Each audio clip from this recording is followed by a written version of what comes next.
Dragi prijatelji, ko sem se danes peljal na ta kongres, so me nekateri zaskrbljeni člani spraševali, kaj si mislim o člankih, ki jih pišejo mediji v službi resnice. In odgovoril sem jim, veste kaj, če je lahko zmagal Trump, lahko zmaga tudi Nova Slovenija.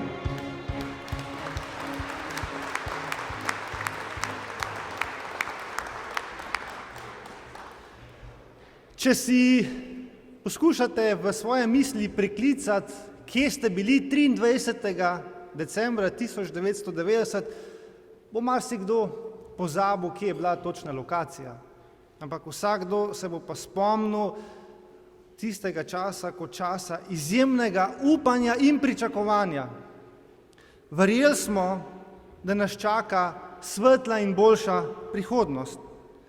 Na plebiscitu smo se odločili za upanje. Upali smo, da bo samostojna in neodvisna Slovenija prenesla vse tisto, kar smo videli severno in zahodno preko naših meja. To je normalnost. Verjeli smo takrat, da bo samostojna Slovenija prinesla normalno državo, v kateri bodo imeli ljudje delo za dostojno plačo, v kateri se bodo počutili varne, ko bodo izgubili službo, ko se bodo upokojili ali ko bodo zboleli, predvsem pa smo verjeli, da bomo imeli državo, v kateri bodo veljala enaka pravila za vse. Pa smo v 25 letih res dobili takšno normalno državo. V torek smo s poslansko skupino Nove Slovenije obiskali Štajersko. Zanimiva zgodba. Tam nam je podjetnik dejal, da potrebuje delavce in da jih ne more dobiti kljub temu, da je na zavodu 100.000 brezposelnih. Veste, v čem je problem? Da imamo socialni sistem, ki v Sloveniji nagrajuje ne delo. V Sloveniji se žal delo ne splača. Druga zadeva. Imamo kriminalce, ki se očitno vozijo v avtomobilih vrednih 100.000 evrov, ki živijo v hišah vrednih $500,000 evrov in seveda niso nič podedovali. Kako? Od kje se sprašujejo normalni delavni ljudje? V normalnih državah bi takšne ljudi že davno zaprli in jim pobrali vso premoženje. Poglejte, če v neki Srbiji in pa v neki Italiji lahko letno poberajo in zaplenijo za 100 milijonov evrov premoženja, zakaj to ni možno v Sloveniji? Še druga, še večja zgodba. Naša bančna sanacija in bankirji. Ti naši vrli bankirji so vsakemu izmed vas, prav ste slišali, vsakemu izmed vas naložili 2500 evrov dolga.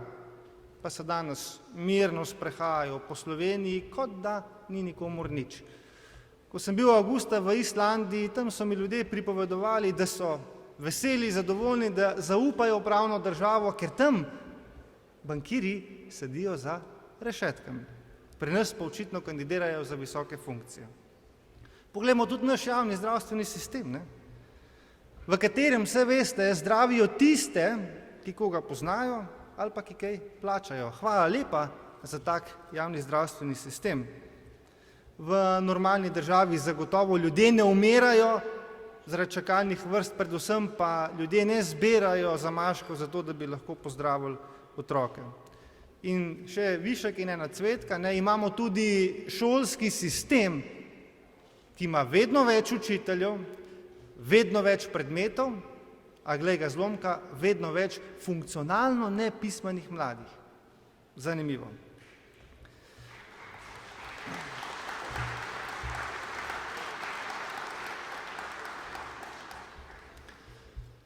Dragi prijatelji, sodelavci, danes smo se zbrali, da zahtevamo normalno Slovenijo. Da zahtevamo Slovenijo, v kateri bomo za svoje delo dostojno plačani, v kateri se bomo počutili varne in v kateri bodo za vse veljala enaka pravila. Ne ena za košarkarje, druga pa za navadne državljane.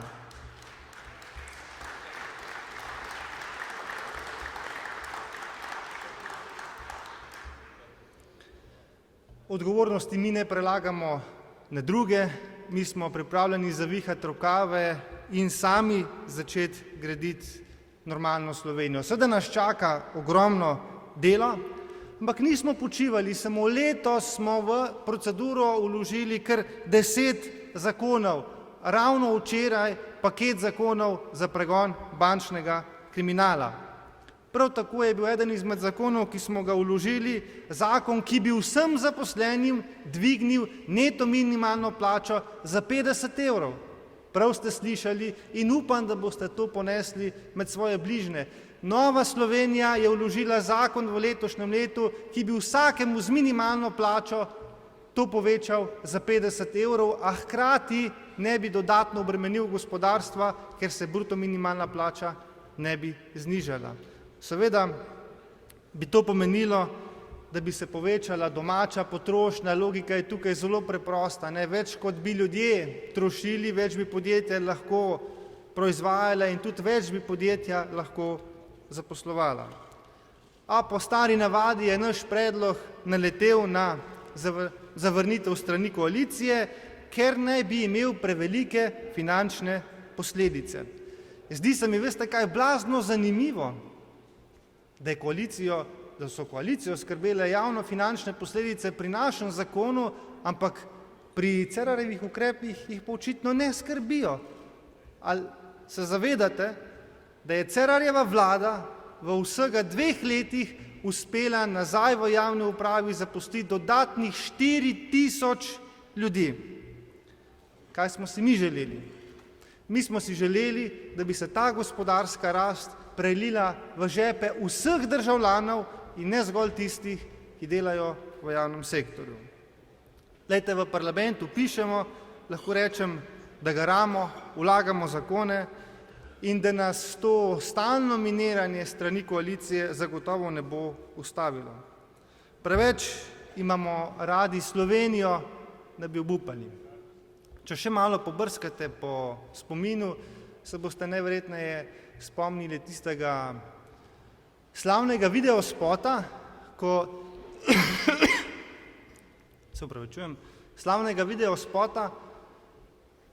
črkoslikar z lestvijo na ramo hodi po Logarski dolini, postavi lestev na tisto veliko rumeno tablo in v večjih jezikih napiše dobrodošli. Kdorkoli si kadarkoli pogleda ta lep videospot, ki promovira Slovenijo, ki kaže naše naravne in etnografske posebnosti in značilnosti, ta ne more ostati ravnodušen. Vsakemu, ki ljubi to domovino, mu zaigra srce. In moram priznati, da je vsaj meni ta video kot neke vrste zdravilo, ki v meni zbudi ponos in odpravi vsa razočaranja. Krščanski demokrati znamo in zmoremo rešiti Slovenijo pred umiranjem na obroke, imamo pa tudi pogum, da se soočimo s ključnimi izzivi današnje družbe. Prvi med njimi je zagotovo staranje naše družbe. Današnja Slovenija in današnja politika se očitno sploh ne ukvarja s tem, da se bo zgodil v prihodnjih 10 letih velik bum. Število državljanov, ki so starejši od 60 let, se bo v prihodnjih 10 letih povečalo za 100 000. Si predstavljate, kakšen pritisk bo to na pokojninsko in zdravstveno blagajno? V Sloveniji imate pa še vedno neodgovorne politike, ki trdijo, da nobena reforma ni potrebna. Všečno zgor ali dol, jaz mislim, da je ljudem potrebno povedati resnico. Čeprav imamo tudi v naših vrstah koga, ki pravi, joj, v pokojninski reformi pa ni najbolj všečno govoriti. Ampak verjemite mi, da je pokojninska reforma v največjem interesu prav tistih, ki so tik pred upokojitvijo oziroma ki so v pokoju. Drugi izziv, rodnost.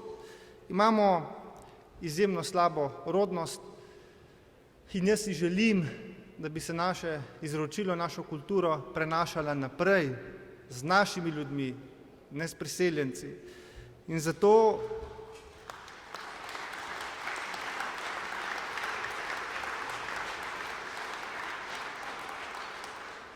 Zato v tej državi potrebujemo več otrok. Danes se v povprečju v Sloveniji na leto rodi 20 tisoč otrok. Za neko, v narekovajih, vzdržnost, za rodnost preko 2,1 bi pa potrebovali 30 tisoč otrok na leto. Gre za približno 1/3 otrok, ki nam jih manjka.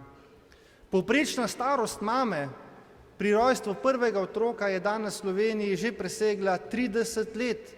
Vse to so zaskrbljujoče številke in prav zato v Sloveniji družina danes nujno potrebuje odločno podporo. Največkrat izpostavljeni problemi pri mladih za odločitve pri otrokih so naslednji: služba in stanovanje. Zato smo krščanski demokrati dolžni, da mladim zagotovimo službe in pa neprofitna stanovanja.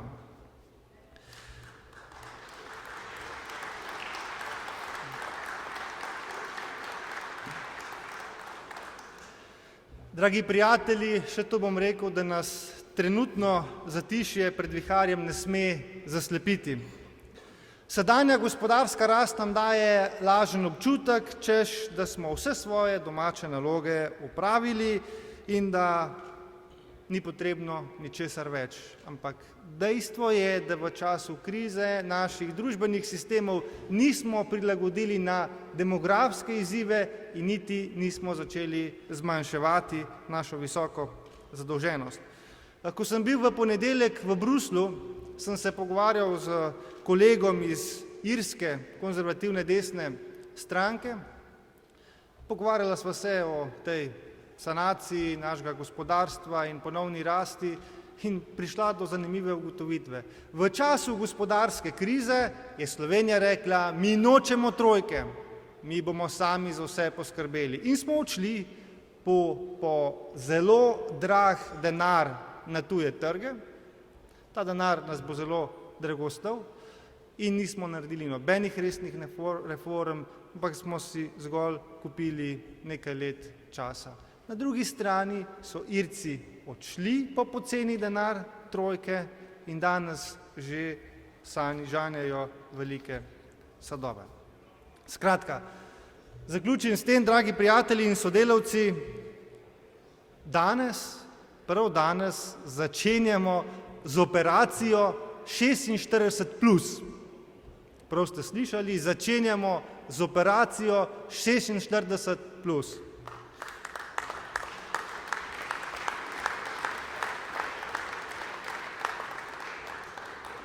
Gre za program, gre za ljudi in gre tudi za naše bodoče partnerje, s katerimi nam bo po naslednjih volitvah uspelo v parlamentu oblikovati koalicijo vsaj 46 poslancev, da končno začnemo graditi normalno Slovenijo. Časa nam zmanjkuje. Naša ambicija je, da se vzpostavimo kot vodilna politična sila, kot motor prihodnjih sprememb, ki k sodelovanju vabi vse ljudi dobre volje, ki si želijo resnično normalne Slovenije. Bog živi Slovenijo.